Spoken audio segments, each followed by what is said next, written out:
let us say that in our analysis of the art of creativity, we have uncovered the following truths and verities. That creativity is an altogether personal thing. It's an art that cannot be taught normally. It's a demanding, frustrating, challenging facet of the human experience. That by and large, one can create so long as he is ingenious, novel, different, imaginative, as opposed to the more sedentary and staid professions in which the use of the imagination is not paramount. The guy that fixes the pipe can be competent and skillful, amazingly so, but putting one pipe on another doesn't require an act of creativity. I think these are the truths that we seem to have touched upon. Does anybody have anything to say, sort of en passant here, in passing? Well, just the fact that that does not become a creative act until this man finds a new way of doing it. Until good. This man fixes a pipe in a way or solves a problem in a way in which, absolutely. in which no one has ever done it I stand corrected, Steve. Build a better mousetrap. That's an act of creativity. I like your original statement before where you said about the writer, the way the writer creates. He sits in front of his typewriter and he bleeds. Yeah, that's not my original. I can't remember who said it. I think, though, it comes down to the point that, we all have to give a little bit of ourselves. No question. I think a writer writes, and we've been talking about it for a while now and have examined some of the problems, but finally he doesn't talk about or worry about, I don't think, if he's going to be a writer. The mechanics, he writes.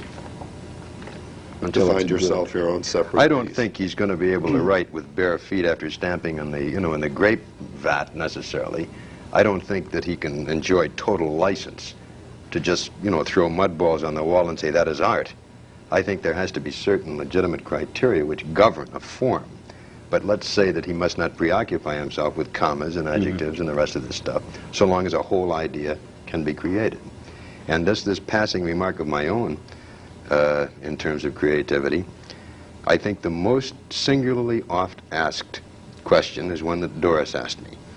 What do you do? How do you do it? How do you create it? I find it very difficult. I think Doris has mentioned this a couple of times. In truth, you will always find it difficult. The creation of an idea, the following of a story germ, the building up of a plot, the creating of people, of flesh and blood character, these are not easy things. They're extremely difficult, but conversely, don't be put off by the fact that this month you can't do it and next month is maybe even harder. This is, if not a lifetime process, it's awfully close to it. The writer broadens, becomes deeper, becomes more observant, becomes more tempered, becomes much wiser over a period of time passing. It is not something that is injected into him by a needle. It is not something that comes on a wave of flashing explosive light one night and say, huzzah, eureka, I've got it, and then proceeds to write the great American novel in 11 days. It doesn't work that way. It's a long, tedious, tough, frustrating process. But never, ever be put aside by the fact that it's hard.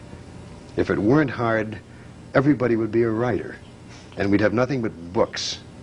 Slovenly, grubby, filthy, heavy, gudgy books weighting our world down. The fact that it is a very selective and a very challenging process, unique to a few, is what makes literature so valuable and so wonderful. Well, you've been fine. Thank you, all of you, very much.